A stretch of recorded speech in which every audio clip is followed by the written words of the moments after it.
All right, Mr. Peterson here again today. Was going to record another video for you guys to watch or listen to for your sports marketing class. Most of you should have your textbooks by now, or if not by now, this should be coming in shortly. If you do have your textbook, you could follow along with page 9 in your textbook. What I'm having in line, or what on the screen right now, is something I just searched for of the core standards of marketing. That's where we're going to start off. But there's 6 core standards that are associated with marketing. They are product service management, distribution, selling, marketing, information management, pricing, and promotion. So if you think of an umbrella, you've got your different panels of an umbrella. Imagine there being 6 different panels in that umbrella. The first panel of that marketing umbrella, or core standards of marketing, is going to be distribution. A lot of you already know this as being your place in your marketing mix, product, price, place, promotion. So distribution is the best way to get a company's products or services to customers.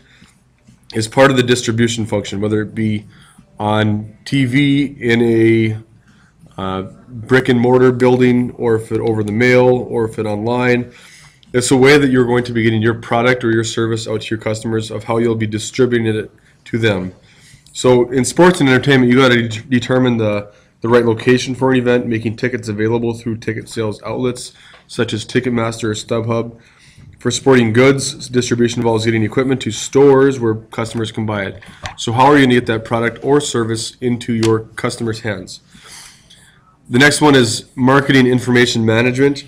This is gathering and using information about customers to improve business decisions, is marketing information management. So if you've taken a survey after you stayed at a restaurant, or if you've gone to a hotel and you've filled out one of those informational cards, rating their service, what they're doing is marketing information management. Information about their business they would consider to be very important, and they can use that information to market to you even better. Same thing if you go to Bed Bath & Beyond. Don't know why I use that as an example, but whenever you buy something from there, they ask you for your zip code, no matter what it is that you're buying. They'll ask you for your email address. They'll ask you for your gender, your age, your name, so they can manage that information and market to you more specifically. So if you've ever bought something from Bed Bath & Beyond, or even Bath & Body Works too is another one, you will then in turn receive coupons from them all the time as a way, because of their marketing information management program.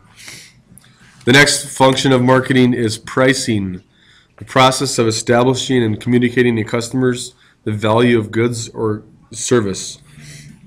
Price is assigned to sports and entertainment events, and goods are directly related to consumer demand.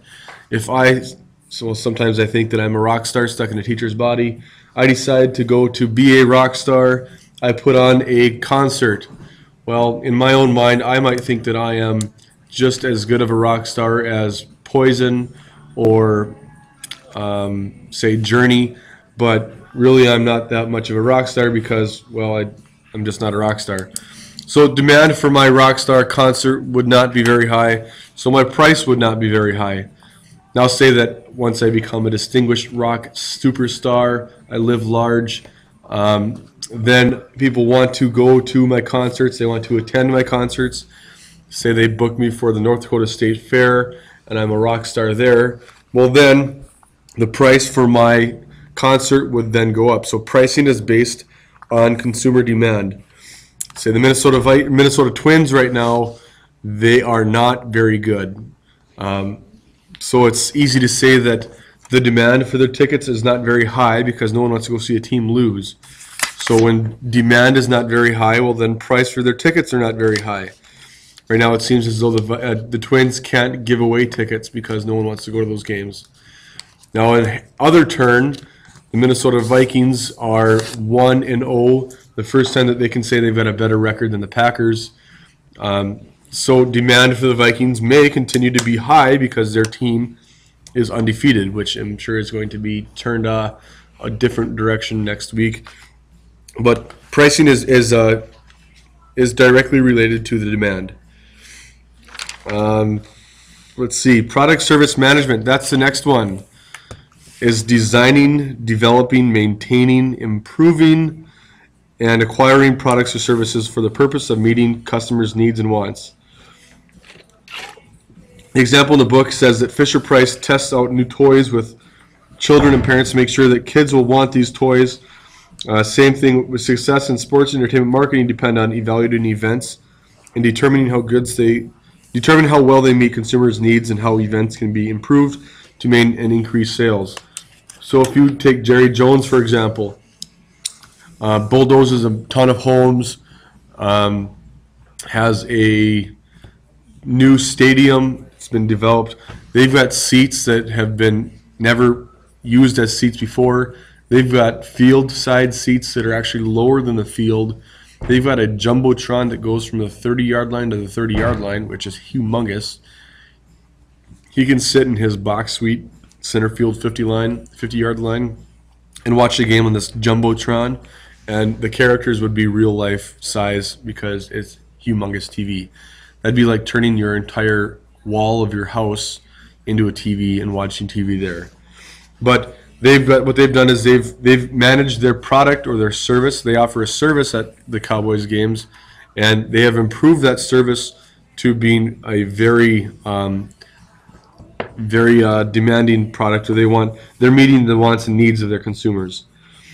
Same thing with like having small upgrades in your stadium. If you've ever played Madden and have gone on like the franchise mode, you can make upgrades to your stadium to improve customer interaction. Having cup holders would be something that you would think is being very small, but that improves the customer's experience. So what they're doing is they're managing their product or the service that they have. Next thing is promotion.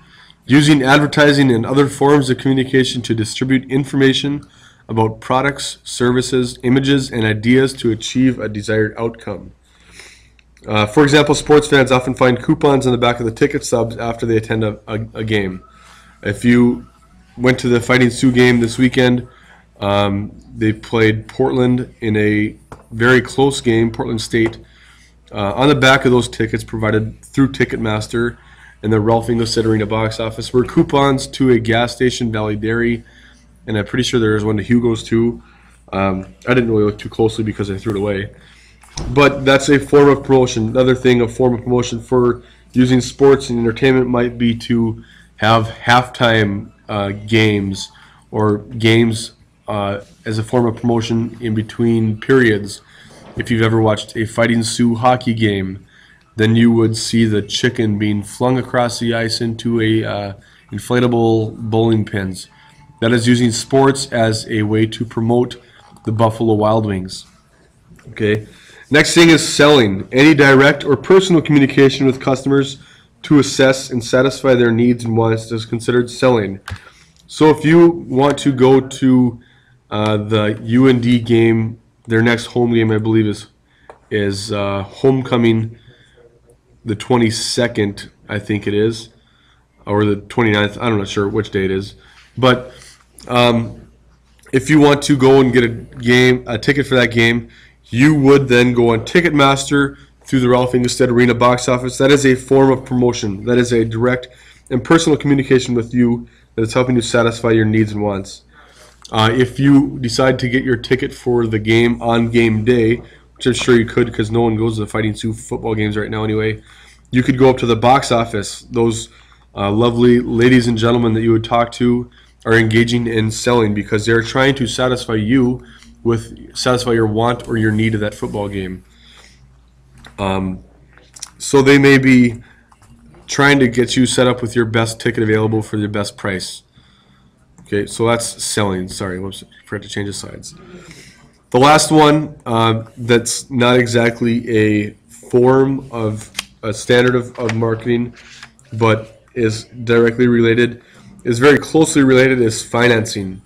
Financing requires a company to budget for its own marketing activities or to provide customers with assistance in paying for the company's products or services. A company or organization can obtain financing from sponsors or investors. So if you go to a UND Fighting Sioux basketball game, or North Dakota basketball game, sorry, they're not the Fighting Sioux anymore, and you go up the stairs in the Betty Engelstad Arena, you will notice that there are subway stickers on the front of every step in that building because they have used Subway as a way to sponsor their games, sponsor their activities, and as a way to finance some of the things that they do. These sponsors spend large sums of money to be visible during sports and entertainment events. So they have Subway there, they have Subway all over the place. If you go to an NFL game or a professional sporting event game, there are a number of ways that sponsorships and have helped finance business operations. Same with the Minnesota Twins. Where do they play their baseball games at? Well, you would think to yourself, they play at the Target Field. Where do the Minnesota Timberwolves play at? They play at the Target Center. Okay, so these companies, Target specifically, based out of Minneapolis, has decided to help sponsor the Minnesota Twins. Okay, so they paid a large sum of money to be the name of that stadium, Target Center, Target Field. They haven't come out with what the sponsor name would be for the new football field for Minnesota Vikings, but I'm sure it would be along those lines. What I want you guys to do once you get your books is I want you to start a new document, name it Chapter 1.1, or just name it Chapter 1-online, like we have before in the past. And I want you to answer questions 1, 2, and 3 in your Google document. 1, 2, and 3 in your Google document on Chapter 1-online.